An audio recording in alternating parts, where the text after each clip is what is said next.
Okay, so we're continuing our interview series, and this time we actually have basically one of the OGs of Telos, really, instead of all these new team members. So I guess a lot of the community already knows you a little bit, JT. Been around a little bit. Yeah. So we were just saying, and it's Buice, Correct. JT Buice. Yeah, JT I thought it was like an Italian or like Buice or something, but it's actually a Dutch origin. Correct. But you live in Texas. Correct. Yeah. Very good. Yeah, I live in Waco, Texas.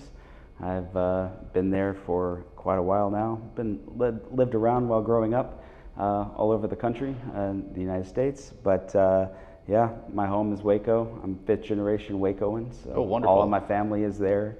All of my family have been entrepreneurs there, including myself. So we have a little bit of a legacy. So is Waco also, like, I mean, I know Austin is kind of like hip and there's a big kind of like tech thing happening. And what's happening in Waco? I mean, anything similar, or is it more kind of chilled out and... Yeah, I think, the people that move from California to Austin, then they get tired of Austin, they move to Waco because it's a little bit of a smaller town vibe.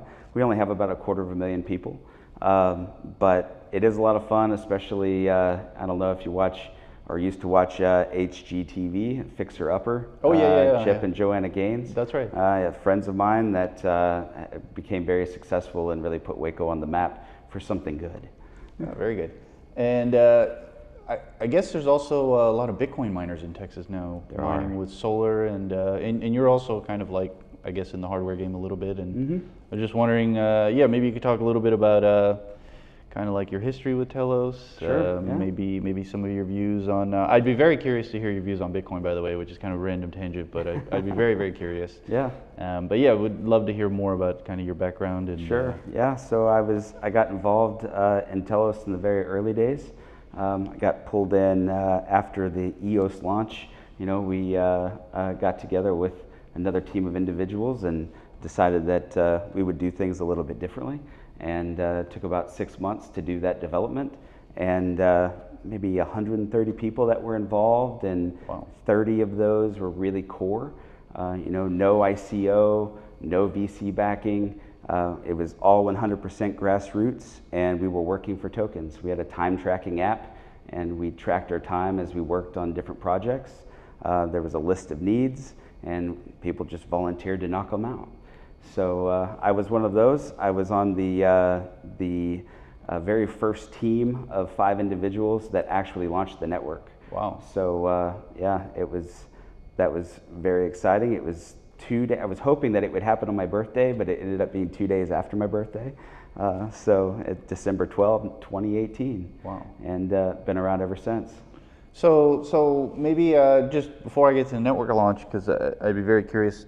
Maybe you could talk a bit about block producers and how that works, but just to give a bit of context, it's sort of like we're 2017, 2018, it's ICO mania, right? EOS does a $4.5 billion ICO. Unbelievable. Incredibly. People give Brendan Bloomer $4.5 billion for free, basically. And they commit supposedly to reinvesting into the EOS ecosystem. Correct. But that happens to a very small extent relative to the funds raised. And so there's some disillusionment, and folks decide to take this organic approach and basically do the exact opposite. Yeah, absolutely. So what we ended up doing after that company decided to divest themselves of the project, we didn't have a whole lot of money going across the board. EOS had a little bit more than everyone else, but there was about 5 core chains that were using the software. And we came together in what we called the Antelope Coalition. And so everyone contributed to the further development of the core software. That has since been disbanded, and we're trying to figure out now how we're going to move forward. But it was very successful for the time that it was active. Got it. So you mentioned Antelope, and basically my understanding and kind of the way I've been talking about it lately is what's interesting about Telos is it has this delegated proof of stake base layer. That base layer provides network security, governance, produces blocks, and emits tokens. Correct. And so you have this like framework that seems to be quite consistent. We've had I guess almost 400 million blocks, or pretty close to it. Yeah, 351 million as of this morning. Without any downtime, over 6 years. And so as a base layer framework, it seems to be quite robust. Exactly. And then basically above that, you can start to build interesting, for example, an EVM emulation, right, that has these performance characteristics. And now you can bridge into Ethereum, which allows you to build, for example, what we're doing is EKEVM, but still have the same token that can be used in all of these networks. So for me, I mean, in my mind, I actually think the delegated proof of stake base layer is kind of ideal because we can interact on Ethereum L2 while still retaining sovereignty, which is sort of like a very unique proposition. And of course, you don't need a tremendous amount of Telos like you do with Ethereum to be a part of the validation. And there's also this like sort of, you don't have this custody requirement either.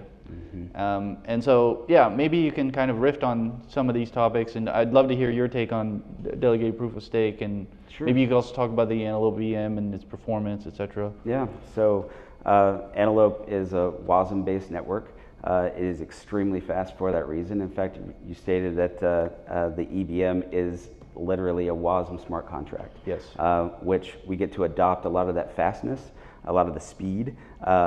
We have been able to push 15,200 transfers per second through the EVM, thanks to that fast WASM base layer.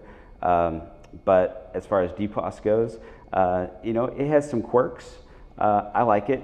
I mean, it's extremely easy for anyone to be able to come and get involved because they don't have to have a lot of money. Yes. Anybody from the third world, as long as you can pay to run a server, then you could be a node on the network if you can get people to vote for you. So the community votes for the validators, moves them up a list. The top 21 are fully paid, the next 21 are standby, and they're half paid.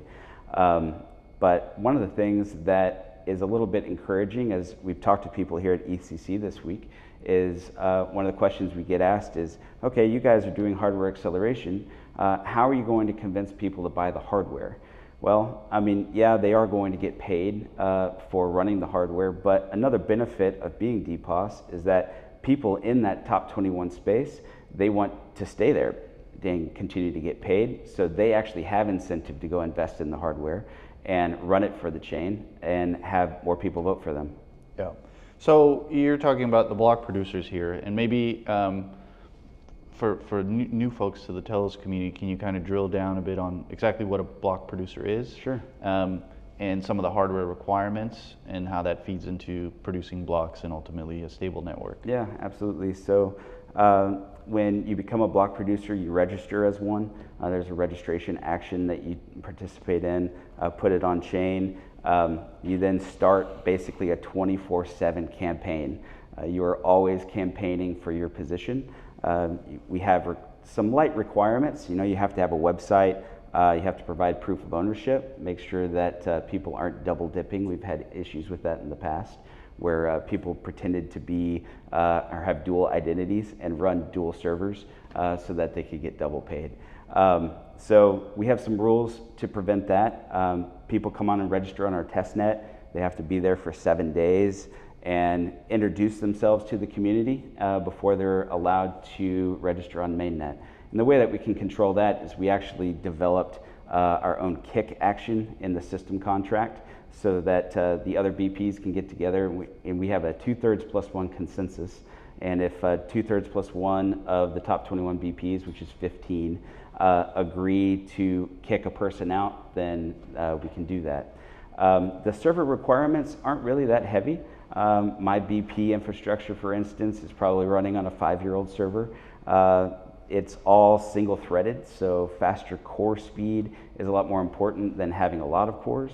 And storage requirements, not really that bad either. We're talking like 1.2 terabytes with block history and also our state history implementation combined. So it's really easy for anybody to come on board. In fact, here recently, we've had a lot of renewed interest in becoming a BP on Telos. And I'd say that we've had 6 or 7 people come to me for help to get started in their journey. and are starting the campaigns now. So it's good to see new blood entering the ecosystem. Yeah. So it's interesting because, like, you know, I mean, I come from an Ethereum background, kind of like almost entirely focused on Ethereum, and some of our core values at the beginning of Ethereum were, you know, like accessibility, low entry barrier costs, right? Obviously, we went from proof of work to proof of stake in large part due to like this, I don't know, kind of like emphasis on reducing energy consumption for environmental benefits and otherwise, and so on. And yet at the same time, we did have proof of work for many years, and now we have very high entry barriers because you need 32 ETH, which I guess today is like, you know, a tremendous amount of money. It is. And so on. In some ways, I guess this delegated proof of stake infrastructure of Telos has kind of always maintained somehow these initial core values that were so attractive to Ethereum. So I'm wondering if you could talk a little bit about that, and also, you know, just in terms of like, what I find really fascinating is the low entry barrier, like anyone can participate. And somehow this actually creates a fairly decentralized infrastructure with lots of different participants, actors, quite good distribution, and so on. And I guess that also then ties into the fact that it's been a robust network for, you know, 6+ years with hundreds of millions of blocks produced. So yeah, maybe if you can riff on some of those thoughts, and I'd love to hear your take. Yeah. So you're absolutely correct. Because of the low barrier to entry, we have node operators in every continent except for Antarctica, which, you know, comes with its own challenges. When you're trying to run a network with half-second block times, we have some engineering challenges when doing handoffs. Because, you know, if you're handing off from California to Australia, it's probably going to be a little bit of a problem. So we've engineered some ways around that to make the network a little bit more stable. But ultimately, yeah, I mean, we're extremely diverse. You can go to our Explorer at explorer.telos.net, and there's actually a node map there. Shows you all of the full-time and standby operators spread across the globe. And we're pretty evenly distributed. Not really, I mean, there is one hotspot in Europe just because of all the countries involved there, but otherwise very evenly distributed. Yeah. And you mentioned earlier in terms of like more robust BP, block producer participation and demand. I think you're right. I mean, we've seen the community signal in recent months a strong demand for greater participation. Correct. So education, building tools, developer resources, community outreach, etc. Things that help raise awareness and, you know, contribute to the Telos ecosystem. And so we're actually seeing that from a bunch of folks. There's even some new BPs, you know, the Telos Kiwi guy, for example, he started making these great videos and people started responding, etc. So I'm just wondering, like, to me, I think that's very positive, and at the same time, quite democratic, because the community is now definitely voting a lot more and participating in governance. And I'm just wondering your thoughts on that, and just kind of like going forward, yeah, as a BP, how you should be thinking about participating in the Telos ecosystem. Sure. So at the beginning of Telos, it was a lot of nerds getting together, and I mean, really geeking out on the code itself, the system itself. What I have found is that as time has gone on, you know, we still have a lot of those really geeky people that are still very involved and are BPs on the network, but it really takes all types, right? We can't all be a bunch of geeks working on a system, because we need people that specialize in marketing. We need people that are really good at social, really good at art, to help expand the ecosystem in general. And that's what I'm seeing right now. So with a lot of these newer BPs coming on board, one like Mosaic Blocks, for instance, they have their own merch store. Yes. We haven't had like a non-Telos Foundation merch store, I don't know, ever. Right. So that's really cool. These guys are coming on and making taking a lot of our old content and rebuilding it with Yes. the newer updates, which I'm very appreciative of. I can say, oh yeah, go take a look at this BP's video, you know, and it'll walk them through the entire process of becoming a node operator. You know, not only as a BP, but also we offer API endpoints. Anybody can host one of those and be involved that way. Yes. You know, I really encourage people to come and introduce yourself because we're DPOS, it's extremely social. People talk a lot, and we have a lot of fun. Yep. Yeah, I think that's right. And just going back to, again, that low entry barrier, anyone can participate in this network.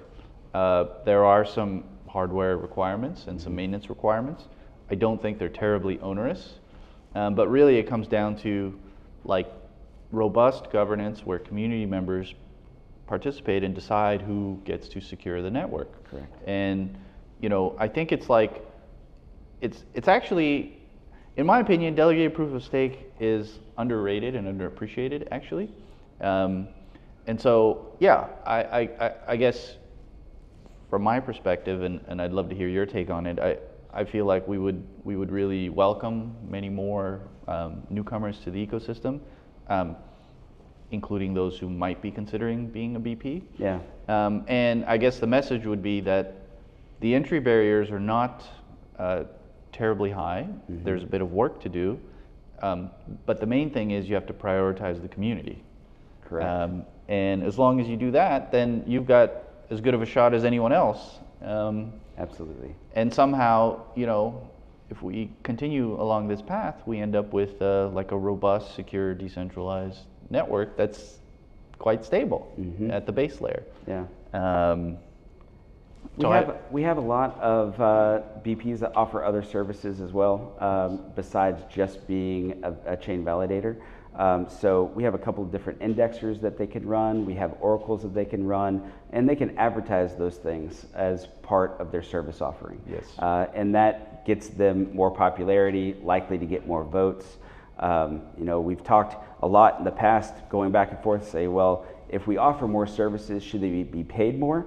And so that's kind of the never-ending argument there. But, you know, being DPOS, you know, they want to remain in that top 21, and they're more likely to offer those services for standard block producer pay.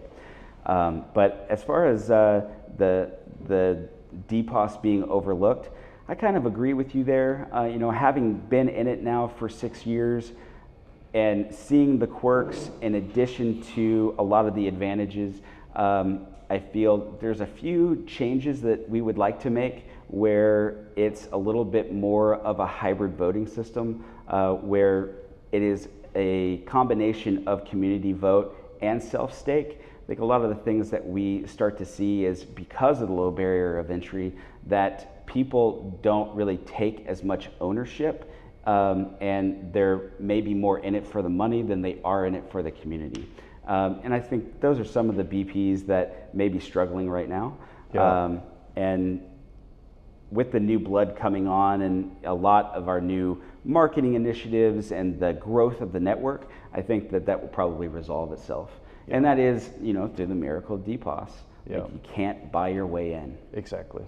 Yeah, and I think, you know, just kind of like to expand on that a little bit more from a governance perspective, we also have an opportunity, you know, it's like anyone can create a proposal, right? And then the community can vote on it. And one of the things that I think gets overlooked sometimes is, and it's like, I get a lot of messages like, hey, why don't you do something about this or that? And I'm like, I'm not in charge, right? Like I'm first of all, I'm a volunteer. I love the community. I help on strategic and kind of partnership stuff, but if you want to see something implemented, make a proposal. Correct. Right? And gather votes, right? Start a campaign. Exactly. And if you reach a certain threshold and the vote is passed, guess what? It's going to get implemented. Right, yeah. Don't know when exactly it'll get implemented, but it is our mandate that whenever a new worker proposal or a governance proposal passes, that the TCD, the Telos core developers, it's our responsibility to get that implemented, either through our own work or working with other block producers, validators, to help implement those changes. So sometimes that requires code changes to the system contract. Sometimes that's just making settings changes. You know, we've had some outflow changes here recently, just in the last couple of months, where validator pay was actually reduced.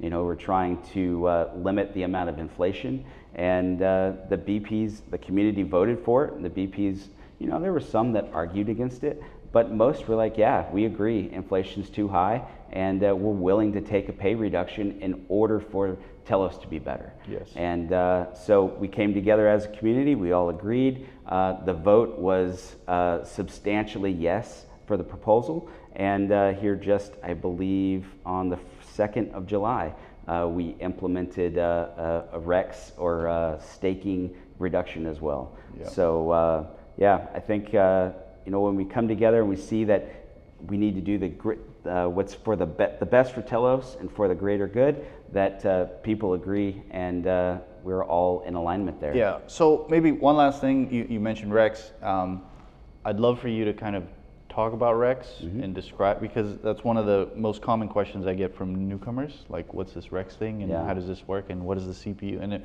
so maybe just kind of drill down into some of that. Sure. Would be great. Yeah. So I'll start out with the system resources. So as a new account holder on Telos, on the native layer, you would need to stake some resources to your account. The idea was, and it's still a very good idea, from a new account holder standpoint, when you have a new account and you want to make transactions on Telos, you actually stake resources to yourself. So there's CPU, net, and RAM. RAM you go and buy, that's actually holding live data in a state table that all of the block producers, actually all the nodes, keep updated live.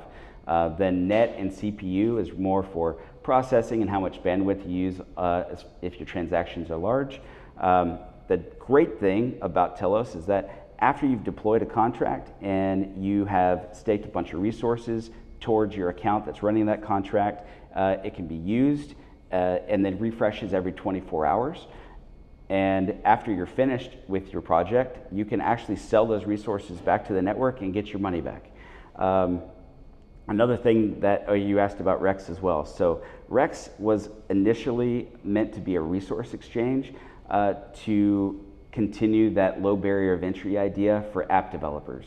So people that couldn't afford Telos to stake towards their accounts, they could actually go in and rent a large amount of Telos. So they put 1 down and get 10 back, or something like that. So they were able to use that rented Telos for up to a month, and then would have to renew it later, or it just went back into the pool. What we use Rex for now is really just a staking platform, because that was part of it. So people would stake their Telos to Rex, allow people to use it in the resource exchange, and they would get a little bit back. The resource exchange idea didn't really take off. So why not? You know, that's a great question. I mean, people still use it to this day for that reason, but usage is extremely limited.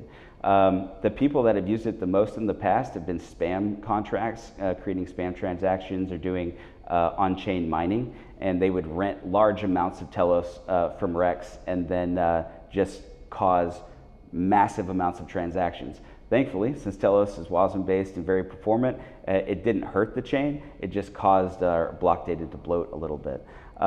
In the end, though, people don't really do the spam transactions anymore, and yeah, Rex is just really used as a staking platform. Yeah. Plus, we divided that recently also, right? When we deployed the EVM, and we also have a staking Telos on the EVM side. So you can stake your Telos there for S-Telos, and the staking rate is actually identical. It splits between Rex on the native layer and the EVM evenly. Well, so yes, but on the native layer, you get to participate in governance. Correct. Right? So, but on the Rex side of things, I think this is interesting, because it's something that I feel like Telos has not done a good job of over the years explaining. I mean, the way you just explained it right now is probably the most coherent explanation I've heard. Okay. And you kind of have to dig in, and also the Rex exchange side of it, maybe it's just kind of like something we could consider a little bit more, because I think it's quite interesting actually. Now that, and I wasn't even aware that you know, the exchange had some initial, or it kind of like fell through or whatever. Like this kind of news to me, but maybe it's just a question of thinking through it a bit more, communicating it more to the community, and seeing if it does gain some traction. Yeah, I think it absolutely could. You know, I really wish that the idea of Antelope and Leap had taken off as fast as Ethereum did. I think that the technology personally is better. I mean, it's faster, it's more secure. We enjoy the DPOS aspect of it, and it's just technically a more capable blockchain. If people want to come and build on native, it will always be there. And Rex should always work. So, I mean, even people in the third world who have very little money, they could come in and build apps. I mean, if they're developers, build apps, deploy on native, and literally cost them pennies in the end. Yeah. So sorry, just want to riff on this Rex exchange idea as well. So obviously spam, you said, was one of the use cases that emerged. But I mean, have you thought more about you know, other use cases that could emerge? I mean, that would be, again, people who have limited means. I mean, that's really the use cases that it was meant for. Right. I mean, people who didn't have a whole lot of money to be able to invest in Telos could take very little Telos and on a monthly basis grant themselves more resources and deploy apps that require large resource requirements. I see. Yeah, that's really interesting. Yeah, let's actually keep talking about this. I mean, you know, offline and stuff. And sure. I'd love to. Yeah, I think we should definitely talk about this with the community a bit more and get a sense for it, because it seems really interesting. And like I said, it was kind of like a news to me. I mean, I wasn't really even particularly familiar. So maybe it's just a question of just getting the word out a little bit, and sure. And then let's see. Yeah, we can do that. Absolutely. Cool. So I guess one last comment, thought, anything you want to say? You know, how you feel about Telos, what we're doing, and where things are going, where they've been, whatever comes to mind. Yeah, I've after being with the team for 6 years, being a validator for most of that time, I've never been more excited for the future of Telos than I am right now. You know, we've had a lot of ups, we've had a lot of downs, we've had a lot of drama, as any good Web3 or blockchain project has. And I feel like we have matured to the point now that we're past a lot of that. We have a lot more adults in the room, and we're able to really make something out of this. So I'm excited for the future. I'm excited for the technology. I'm excited for ZK, hardware acceleration. You know, I'm ready to, from an infrastructure standpoint, I'm really ready to get my hands dirty. Wonderful. Very good. Well, I'm grateful. I think, you know, you guys did quite a contrarian thing to do a fair drop. In the midst of ICO mania. You probably could have done an ICO and raised a bunch of money. Likely case. But as it turns out today, it's quite strategic because, well, you have a token that didn't do an ICO, you know, that's been around all these years in an organic community. And, you know, you sort of have the delegated proof of stake base layer. And like I said, I think it's unique now as a kind of like a sovereign, you know, you have your own sovereignty, right? Telos has its own sovereignty, and then it can kind of abstract and build other networks like the L2 products in support of that, etc. And yet still kind of have this like one token useful in all of these different networks, right? On the EVM, etc. And so it's very difficult to recreate all of that. It takes time. You have to like go back in time and sort of, so, you know, I think as we keep talking more about this sort of stuff, and I'd love to do another talk with you as well, just dedicated to native layer, getting into the intricacies of it, whether it's the Rex or the Rex exchange side of it as well. I think we can unfurl and reveal like lots of different power. Exactly. Yeah, so thank you very much, super cool, and you know, yeah, let's talk some more for sure. Sounds good. Thanks, John. Very good. Thanks, dude.